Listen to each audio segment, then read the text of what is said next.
Papua New Guinea पहुंचे PM Modi, Fumio किशीदा को किया धन्यवाद। पीएम मोदी ने ट्वीट कर जताया आभार।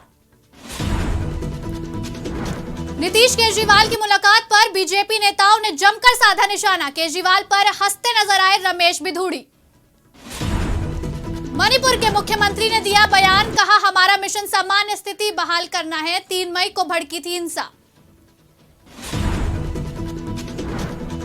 पहलवानों के समर्थन में हुई खाप पंचायत में लिया गया बड़ा फैसला, खाप महापंचायत तय करेगी प्रदर्शन का रुख। नमस्कार, आप देख रहे हैं आज की खबर और मैं हूं आपके साथ नबीला उरूज। बढ़ते हैं बड़ी खबरों की तरफ। G7 समिट में शामिल होने पहुंचे प्रधानमंत्री नरेंद्र मोदी की जापान यात्रा खत्म होने पर उन्होंने एक ट्वीट कर जापान के प्रधानमंत्री फूमियो किशीदा और जापान के लोगों का उनके प्रवेश के दौरान गर्मजोशी से स्वागत और सत्कार के लिए आभार व्यक्त किया। उन्होंने ये भी बताया कि वो शीघ्र ही पापुआ न्यू गिनी के लिए रवाना होंगे। पीएम मोदी ने ट्विटर पर लिखा, जापान की यात्रा सार्थक रही। G7 समिट के दौरान दुनिया के कई नेताओं से मुलाकात की और उनके साथ कई तरह के मुद्दों पर चर्चा की। गर्मजोशी के लिए पीएम किशीदा, जापान की सरकार और जनता का आभार। इस ट्वीट में प्रधानमंत्री ने पापुआ न्यू गिनी रवाना होने की बात भी लिखी। जानकारी के लिए आपको बता दें कि प्रधानमंत्री Narendra Modi Papua New Guinea पहुंच चुके हैं, जहां देश के प्रधानमंत्री जेम्स मारापे ने पीएम मोदी का भव्य स्वागत किया और उनके पैर छूते भी नजर आए।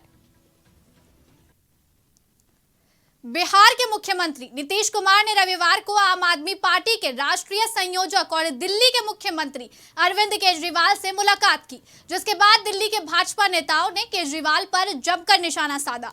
मनोज कुमार ने दिल्ली के मुख्यमंत्री को टारगेट करते हुए कहा कि अरविंद केजरीवाल ने देश में टूटी चप्पल पहनकर भ्रष्टाचार के खिलाफ मुहिम शुरू की थी और कई नेताओं को भ्रष्ट बताते थे। उस वक्त केजरीवाल शरद पवार, कपिल सिब्बल, लालू यादव और तमाम लोगों के खिलाफ थे, लेकिन आज केजरीवाल इन सबसे मिल रहे हैं। तो वहीं भाजपा नेता रमेश बिधूड़ी ने कहा, दिल्ली देश को रिप्रेजेंट करता है और स्थिति हास्यास्पद है। लोकतंत्र का मजाक उड़ाया जा रहा है और नीतीश जी कह रहे हैं कि राज्यसभा में विरोध करेंगे अध्यादेश का। यह सुनकर हंसी आ रही है। मणिपुर में बीते दिनों हुए हिंसा के बाद अब राज्य में हालात सामान्य होने लगे हैं। तो वहीं इसी बीच अब मणिपुर के मुख्यमंत्री एन बीरेन सिंह का बयान सामने आया है। उन्होंने कहा कि समुदायों के बीच कोई लड़ाई नहीं थी और ऐसा नहीं होना चाहिए। वो सरकार के साथ हैं। जब भी सरकार कुछ करने की कोशिश करती है तो प्रतिरोध और स्वीकृति दोनों होगी। अब हमारा मिशन मणिपुर में सामान्य स्थिति बहाल करना है। जानकारी के लिए आपको बता दें कि मणिपुर में 3 मई को चुराचांदपुर जिले में हिंसा भड़क उठी थी, जिसके बाद न सिर्फ मणिपुर में हालात काबू से बाहर हो गए थे, बल्कि इंटरनेट सेवाएं तक बंद कर दी गई थी। दिल्ली के जंतर मंतर पर जारी पहलवानों का प्रदर्शन अब उग्र होता नजर आ रहा है। भारतीय कुश्ती संघ के अध्यक्ष ब्रजभूषण शरण सिंह की गिरफ्तारी की मांग को लेकर दिल्ली में पहलवान धरने पर हैं और 21 मई तक ब्रजभूषण पर एक्शन न होने पर बड़ा कदम उठाने का ऐलान किया गया था और अब वो समय आ गया है जब इस धरने का रुख तय किया जाएगा। हरियाणा के रोहतक में खाप पंचायत पहलवानों के समर्थन में एकजुट हुई। खाप पंचायत में किसान नेता राकेश टिकैत ने कहा कि महम 24 और चबूतरा बहुत मजबूत है। यहां से जो फैसले होते हैं वो न्याय के फैसले होते हैं। खाप पंचायत ने फैसला लिया गया कि पहलवानों के मुद्दे पर कैंडल मार्च निकाला जाएगा। 23 मई को शाम 5 बजे इंडिया गेट पर सभी खाप पंचायतों की ओर से कैंडल मार्च किया जाएगा। टिकैत ने कहा कि यहाँ का महत्व है, ये न्याय की भूमि है। जो बच्चे वहां बैठे हैं उन्हें सपोर्ट चाहिए। किसान संगठन और खाप पंचायत उनका सपोर्ट कर रहे हैं। जैसे चाहेंगे वैसे लड़ेंगे। आज सिर्फ यहाँ प्रतिनिधि मंडल आया है, भीड़ नहीं आई है।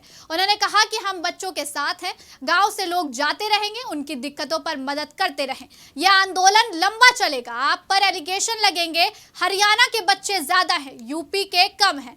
आखिरी दम तक लड़ेंगे। पंजाब हरियाणा को नाराज नहीं करना चाहते हैं। इससे पहले शनिवार को पहलवानों ने चेतावनी दी थी कि भारतीय कुश्ती महासंघ के पूर्व अध्यक्ष ब्रजभूषण शरण सिंह के खिलाफ सरकार की निष्क्रियता के कारण खाप पंचायत ऐसा फैसला ले सकती है जो शायद देश के हित में नहीं होगा। विनेश फोगाट ने कहा था कि खाप पंचायत के फैसले से देश को किसानों को आंदोलन की तरह ही नुकसान हो सकता है, जो लगभग 13 महीने तक चला था। मध्य प्रदेश, महाराष्ट्र, छत्तीसगढ़ और बिहार के बाद अब देश की राजधानी दिल्ली और एनसीआर में भी बागेश्वर धाम के पंडित धीरेन्द्र कृष्ण शास्त्री की कथा का आयोजन किया जाएगा। आज प्रबंध समिति की बैठक में इस फैसले पर मुहर लग गई है। जानकारी के मुताबिक 5 से 8 जुलाई तक दिल्ली में और 10 से 16 जुलाई तक ग्रेटर नोएडा में कथा का आयोजन किया जाएगा। इस दौरान बैठक में श्रद्धालुओं की व्यवस्था को लेकर भी चर्चा की गई, जिसमें सांसद मनोज तिवारी भी मौजूद रहे। हाल ही में बागेश्वर धाम सरकार की कथा का बिहार में समापन हुआ है। इस दौरान पंडित धीरेन्द्र कृष्ण शास्त्री ने कई ऐसे बयान दिए जो सुर्खियों में रहे हैं। उन्होंने कहा, हिंदू राष्ट्र का संकल्प बिहार से पूरा होता दिख रहा है। बिहार की आबादी करीब 12 से 13 करोड़ है। यदि सिर्फ 5 करोड़ लोग ही अपने मस्तक पर तिलक लगाकर निकलें और अपने घरों पर धर्म ध्वज लगा लें तो भारत हिंदू राष्ट्र बनने की तरफ अग्रसर हो जाएगा। अगर आपके घर के बाहर धर्म ध्वज रहेगा तो हनुमान जी स्वयं आपकी रक्षा करेंगे। अपनी संस्कृति बचाने का आह्वान करते हुए कहा कि मैं तो प्राण दांव पर लगाकर तुम्हें जगाने आया हूं। जब तक तुम लोग जगोगे नहीं तब तक हम जगाते रहेंगे। मस्तक पर तिलक और घर के बाहर ध्वज हर एक सनातनी को लगाना चाहिए। अगली बार वो जब भी बिहार कथा करने आए तो बिहार राममय नजर आए। कांग्रेस के बड़े नेताओं में से एक और राजस्थान के पूर्व उप मुख्यमंत्री सचिन पायलट ने 2000 के नोट को वापस लेने के भारतीय रिजर्व बैंक के फैसले पर सवाल खड़े किए हैं। सचिन पायलट ने अपनी प्रतिक्रिया देते हुए कहा कि जब नोटबंदी हुई तब कहा गया था कि काला धन समाप्त होगा, विदेश से धन वापस आएगा, लेकिन यह हुआ नहीं। अब अचानक सूचना आई कि 2000 रुपए के नोट बंद हो रहे हैं, लेकिन इसका आधार क्या है? जब इसे लाया गया तो इसका लक्ष्य क्या था और जब बंद किया जा रहा है तब इसका लक्ष्य क्या है? लोगों को बेवजह तकलीफ देना सही नहीं है। 2000 के नोट को बंद करने का फैसला जब से आया है तब से विपक्ष के तीखे हमलों का दौर तेज हो गया है। सरकार को घेरते हुए सचिन पायलट आगे बोले कि सरकार ने बिना सोचे समझे जो कदम पहले उठाए थे उसी के रास्ते पर वो अब भी चल रही है।